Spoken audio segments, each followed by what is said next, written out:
olaba enjala abantu abakazi ze muteeka ku zino zabaguleze embata kunjala simanyi oba zambata bazaki naye kyoba omanya buli kiisa ndaba ng'okozesa nga weeyongerako enjala z'obuneeno ku mubiri gwo enjala direct enjala ziri eza setaani yennyini ezibonyabonya abantu emagombe era obeera oli against God kyenyiza okugamba.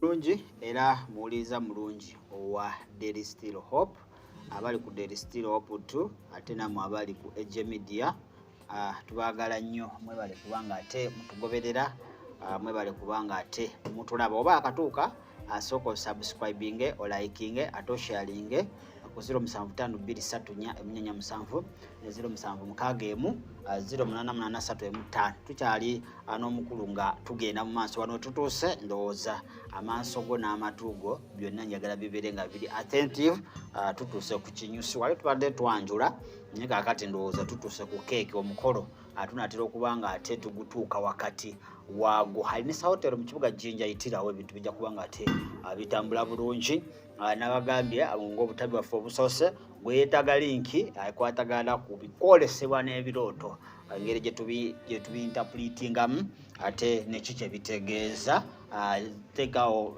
comment section ogambe njagala linki oba osobola okuyita ku namba zaffe ez'essimu eza bulijjo ate ne tusobola okuba nga tukuwa linki eyo ebintu byonna ne bitambula bulungi eri tubeerayo n'ebyo byokka teri bintu birala ate bye twogerayo ebisigadde ojja bisanga ku mikutu gyaffe emirala so kamaffe bwe twakomekereza watulaze nze nadde manyi nti liri ekkubo lye wagenzeemu wali oyingira ggulu naate oneewunyisa omazeemu amaanyi okusookera ddala njala kwebaza channel tugiyise Still Hope kubanga empadde omukisa okwogera nga ndi comfortable nga njogerera amafuta gegamu ag'ekirokole nti tebanvuze speed sometimes media ezimu zinvuga speed nenda okumalirizanga n'ebimu mbibuuse mwattu n'ebirala nga banjogezzaamu binalibadde soogera omuntu akuvuga speed n'akutwala ku eddala weewaawo naye nebaza eno media nti Still Hope essuubi likyaliwo naawe lyali likuweddemu n'essemu kakati wetumala ekkubo lifunze ntandika okuwulira amaloboozi agava eri nga gakulaajana ng'ate amaloboozi ago mpulira nga agafuuka agataaninga intu agatuuka okufuuka effumu gajja gakufumita agava eri nga masongovu gati nga masongovu gati ng'owulira ddala eddoboozi likufumita tandika okuwulira nga mwegayirira mugamba nkwegayiridde mwemutuukirivu tukyuse tuddeyo tugende tukwate ku oliri naŋŋamba nedda ngenda kutwala okulaga ebintu bino eno ogende obibuulire ensi abantu bonna obategeeze obagambe nti amagombe gye gali gaddala egeyena gyeri yaddala era ebibonereza ebikakkali gyebiri byaddala eri oyo omuntu atakkiriza Yesu Kristu atalokose atakyuse kuva mu kibi nga n'ebigambo akaseera ako byayogera byali bitandise okukyuka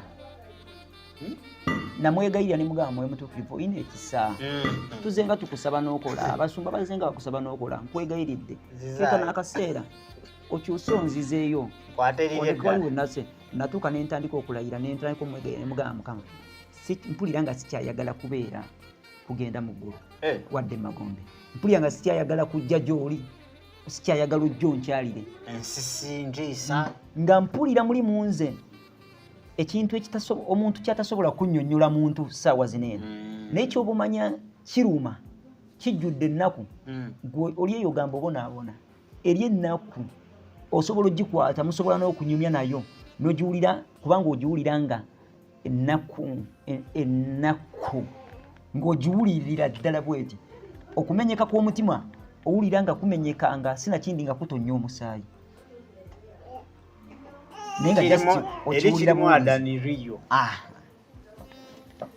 natuuka ne mpulira ng'amaanyi gampeddemu ne mwegayirira nzizeeyo. Mwoyo Mutuukirivu n'agaana. Wabula mu kugaana nga nsongera ku byawandiikibwa ebyenjawulo ng'era emboozi gyabinyumyako nga nyumiza ebyawandiikibwa ebyenjawulo. Wabula nga wanyumiza ebyawandiikibwa ebyenjawulo nga mpulira ng'ebitwitinga ebiwundu by'amafumu n'obulumi bwe mpulira. Nagenda okizuula nga bw'obeera ng'olinayo ebyawandiikibwa munda mu ggwe bisobola okujjanjaba obulumi oba ennaku gy'olina. Kankiddemu bupya.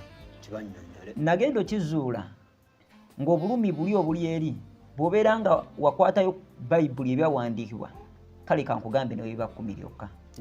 Olaba nga birina engeri gye biri mu kutaasaamu nga bye biri mu kwata ebyawandiikibwa obulumi buli. Mwoyo Mutuukirivu agenda mu maaso n'okuŋŋamba emboozi ez'enjawulo. N'aŋŋamba Kango, abantu bange bagenze mu makanisa naye tebagenze mu makanisa kunoonya Mukama Katonda eyakola eggulu n'ensi, eyakola gy'obadde, naye wabula bagenze kunoonya byabwe bibeetaaga.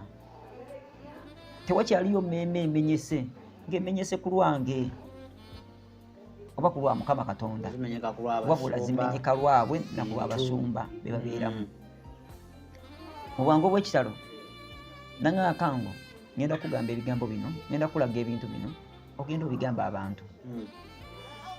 Ne tutambula twatuuka akaseera ng'ate ekkubo lino eno nga tuliyitamu nga tulinga abanaanuuka.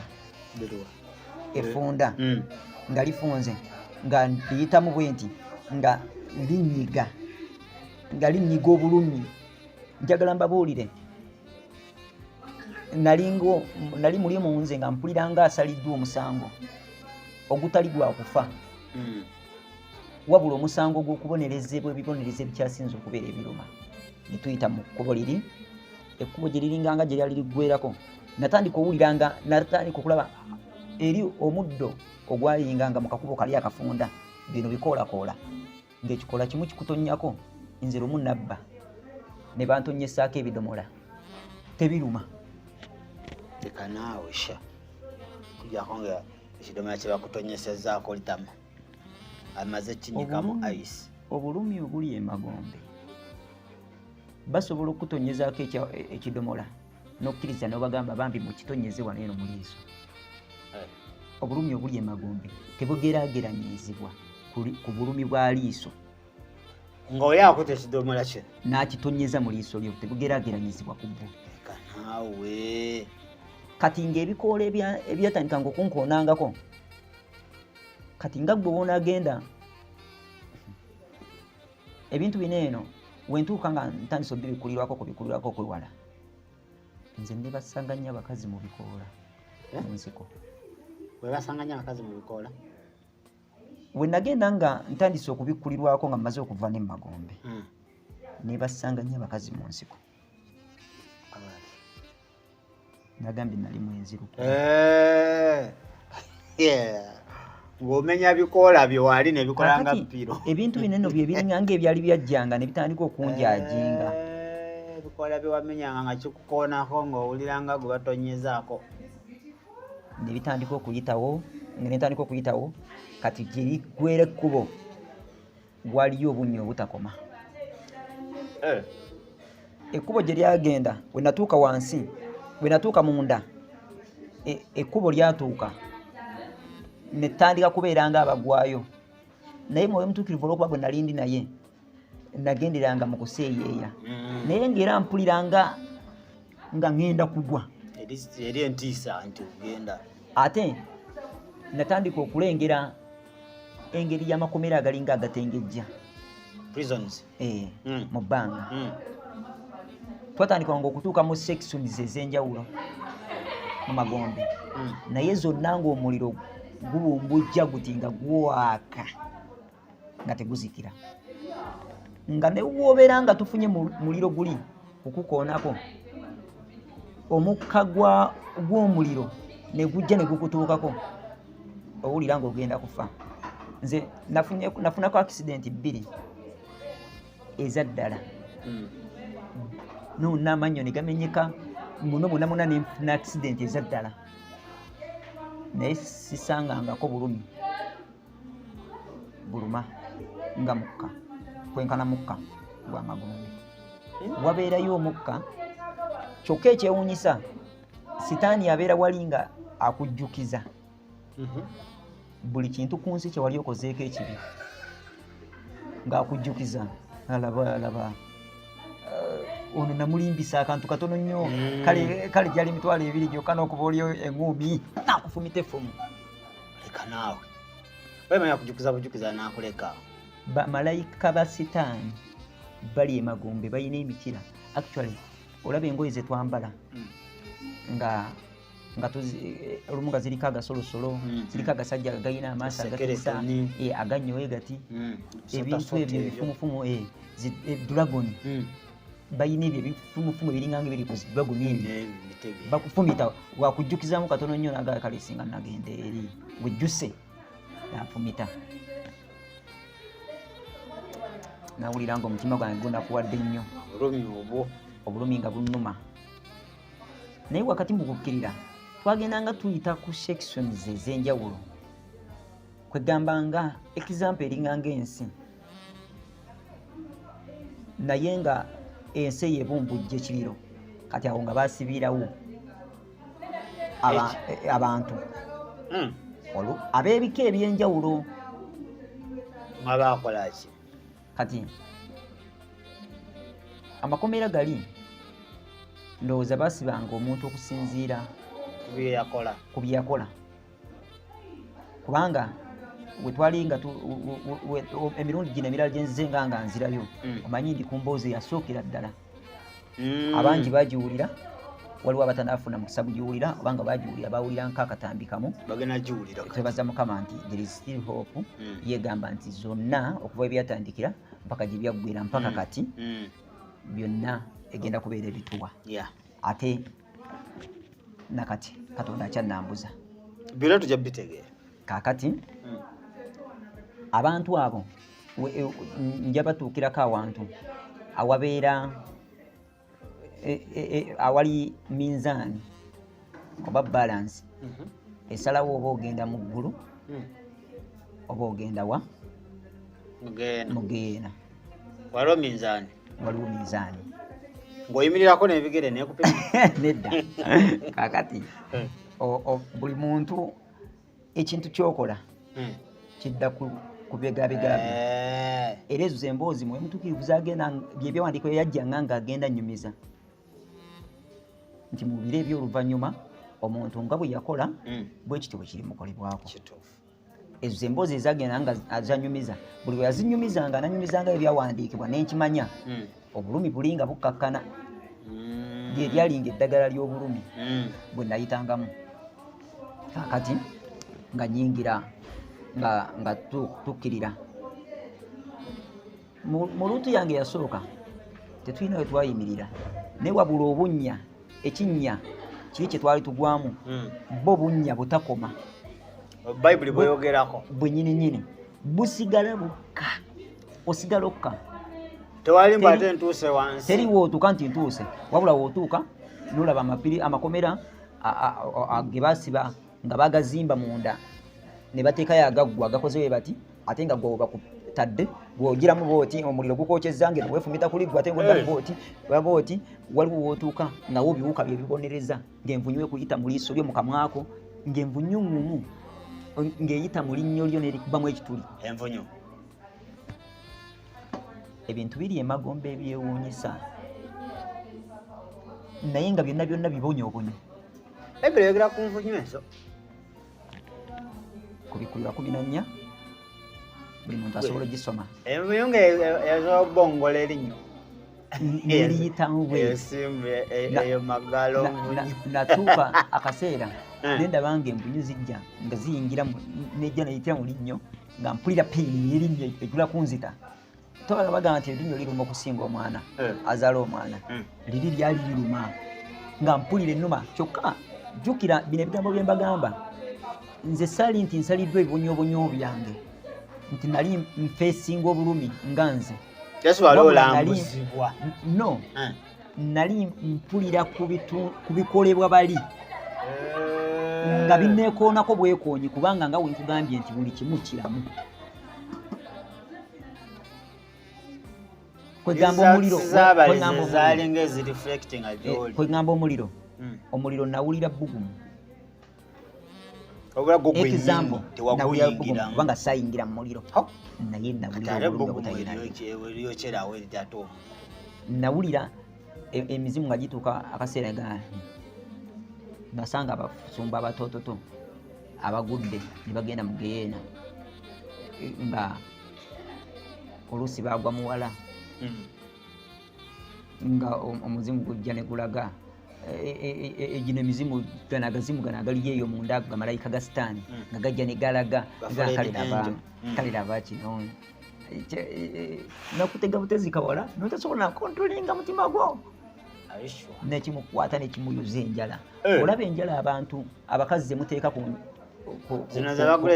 kunjala simanyi oba zambaata bazaki naye kyoba omanya buli kiisa ndaba ng'okozesa nga weeyongerako enjala z'obuneeno ku mubiri gwo enjala enjala ziri eza setaani yennyini ezibonyabonya abantu emagombe era obeera oli against God. Kyenyiza okugamba malayika balina enjala ziri n'amaaso agavaamu omuliro, balina amayembe galiko obufumito obw'amaanyi wakufumita wakukalabula waati n'akuyisaamu enjala ziri ezijjudde omusaayi n'akomba ku musaayi n'aseka n'agamba n'ekintu kitono nnyo just lunaku lumu kati ogenda maliriza eno myaka gyo gyonna kaakati wano we ntuuka nsanga muganda wange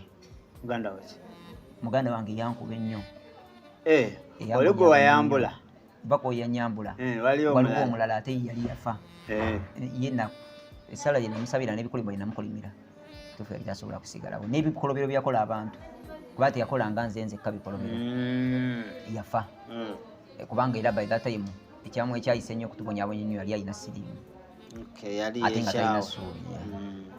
Kakati oyo musanga we musanga ng'ali Magombe ng'ali mu kkomera lye nandaba nantegeera naye abalala bonna abandaba nga tebantegeera nga ate nange saabategeeranga okuggyako okulaba nga ndaba muntu naye ono yantegeera ate nange nemutegeera nga sanzio ne gwe manyi nanga kango nkwegayiridde nyamba sooka okwate kale at least nnyo nkwegayiridde kati gwe omusaayi gwe at least teguli mu nnyo mazzi ntonyezaako ne kaba katonda we kati nkwegayiridde yandajanira yanneegayirira naŋŋamba kale gwe yanzita ng'agamba gwe wamutta ebibonyoobonyo byonna bina nga we nakubonyaabonya byonna byansalira omusango era kati nkwegayiridde nzija wano eno nkwegayiridde nzija wano yanneegayirira nempulira nga muli mutima gwange ntandisa okuwulira nga omutwe gumpuuba nze nazena nentandika okuwulira nga mpunga nga mpulira obulumi bwo bonna bunnuma mpulira ndaba emisango gyange gy'obutamusonyiwa gyonna nga giri mu kunsalirwa wali gimusalirwa yeeyongezebwa ku bibonyobonyo nemwegayirira neneegayirira mwoyo mutuukirivu nemugamba mwoyo mutuukirivu nga nfukamidde nemugamba ku luno ebirala byonna obigaanye wagaanye okunzizaayo naye nkwegayiridde oba onnambuza mwaka gunnambuzi naye ono ye kaŋŋende naye oyagala oba omugyeyo nga mpulira byonna bimusonyiye nga ndaba kyaliko kimala okusasula amabanja gonna ge yakola. Omukulu yagaana mwoyo mutuukirivu yaŋŋamba kango ensonga lwaki nkulaze kuona muganda wo akakisa ke yali ayina keekano nalaba engeri ya screen ngendaga ababuulizi b'enjiri abajja mu maaso ge bonna nga babajja bagoba naye ng'abalaba ng'agamba baaba baali bandeetedde obulamu ne saasobola kukitegeera bansonyiwe saasobola kukitegeera naye kati nkitegedde nzijjukiza I think ayinza okuba gundi Luka 15 o Lazaro n'omugagga yes Lazaro n'omugagga kituufu naye sijja kugendayo nnyo eyo wabula kyengenda okubeesingako ngenda kubeesingako ono omuganda omwami muganda wange yanneegayirira nange nemusabira nemugamba nkwegayiridde leka ono ye tumutwale yaŋŋamba genda otaasa abalala bonna buli gwosobola okulaba mugambe ebigambo bino eno nti Yesu Kristo alokola era awonya amagombe gye gali eggulu gye liri ne geena gyeri era omuntu empeera y'ekibi kufa kumaliriza ng'ogenze magombe. Yaŋŋamba genda otaasa abalala bonna b'otayagala bagende mu bulumi. Ono muleke naye ono kasita omala okufa buli kimu kiba kiwedde. Gwe wenna ndaba teri chance ndala oba mpuliriza tewaliyo kakisa koolifuna ku nsi ya Mukama Katonda kuno eno ng'omaze okufa kubanga kavuna ofa nga toyatudde Kristo kuba mulokozi wo. Newoba ng'oli mu ddiini ki ng'okola butuukirivu ki azirongo tokkiriza Yesu Kristo ogenda kumaliriza oli mu geyeena. Ebirungi byo byonna byonna bye wakola bye wayamba abantu olabe nga bikufudde bwereere. Katonda yaŋŋamba Mwoyo Mutuukirivu yaŋŋamba nzije ŋŋambe buli gwe ndaba y'ensonga lwaki bwe nfuna omukisa kati ndi Jjinja mbeera Kampala mbeera Matugga bwe nfuna omukisa ogubaako ne kyenjogera ngukozesa njogera ne we banvuma abamu ku bo bajja bitegeera mbisaana kubanga nange we nali nga simanyi Kristo nange kye nakolanga nakuba abalokola abali babuulira ku nguudo nange we bankuba kinsaana. Naye nkwegayiridde tokkiriza kuva mu nsi muno eno nga tonnamanya Yesu Kristo. Tokkiriza kuva mu nsi muno nga tonnakkiriza Yesu Kristo kubeera mulokozi wo. Katonda omukisa guno eno bonna agwina naye kyetwetaagisa okwewaayo kyetaagisayo eddaala okubonyaabonyezebwa okw'enjawulo okukkiriza Yesu Kristo oba oluusi abeereko ne byakubikkulira naye nga gw'omukisa weeguli. Nkwegayiridde kozesa akakisa kano ng'okyali mulamu okkirize Yesu Kristo owone obusungu bwa Katonda. Kkiriza odduke obusungu bwa Katonda. Waliwo ekikompe kye nalaba era ne nzijukira mu kubikkulirwa 14 Bayibuli eyogera ku busungu okumwenge ogw'obusungu bw'obwenzi n'omwenge gw'obusungu bwa Katonda obutabuddwamu wadde ettondo ly'amazzi. Ekikompe ky'obusungu bwa Mukama nakirabako nga kinywesebwa abantu wabula kikompe nga bw'olaba ogukopa ogwa bulijjo naye oguliko ogutabuddwamu bwe twali tugenda okubba Golodi ekiboga nalaba ku example gye nsobola okugezaagezaako ekikompe ekyo ekya Katonda eky'obusungu bwa Katonda. Nasanga nga bookya Golodi ng'asaanuuka n'akulukuta nga bamulembekeranga waniino naye ng'olaba oguliro ogukkirira kyekikompe kiri kye nalaba nga kinywesebwa omuntu nga kimuyitamu buyisi mu bigere bye. Olw'obunene bw'omuliro gwamukkangamu bwe guti ne gumuyitamu ne guggukira mu bigere bye wansi ne gwokya ne waayimiridde. Gwe wenna yeetaaga okudduka obusungu bwa Mukama. Omukisa guli ogwo osobola okubeera ng'oli Maswaba, osobola okubeera ng'oli Mukatuliki, osobola okubeera ng'oli mu ddiini yonna yonna gy'olimu.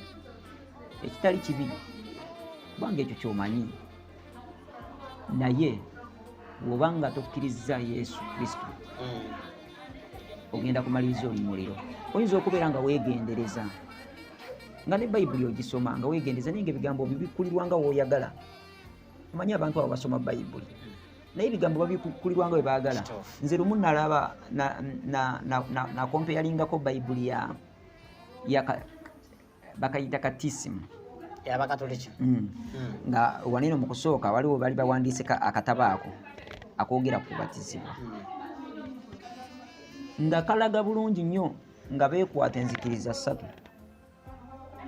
Kino ekintu n'Omukatoliki njagala ogenda okinoonyerezeeko nga beekwata aba Seventh Day abakristaayo nga sema n'abakristaayo abalokole abaprotestant n'Abakatoliki ne beekwata ne bawandiika akatabo ako ak'okubatizibwa nga kalaga nti okubatizibwa kwe kunyiikibwa mu mazzi amangi.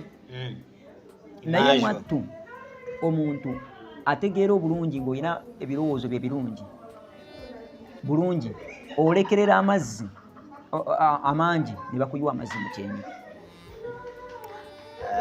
kuli kumansa era n'okkiriza era n'okireka bw'otyo n'ogenda so gwe nampuliriza oba nnyo okulaba ng'otuukiriza Katonda by'ayagala ng'osaba ekisa.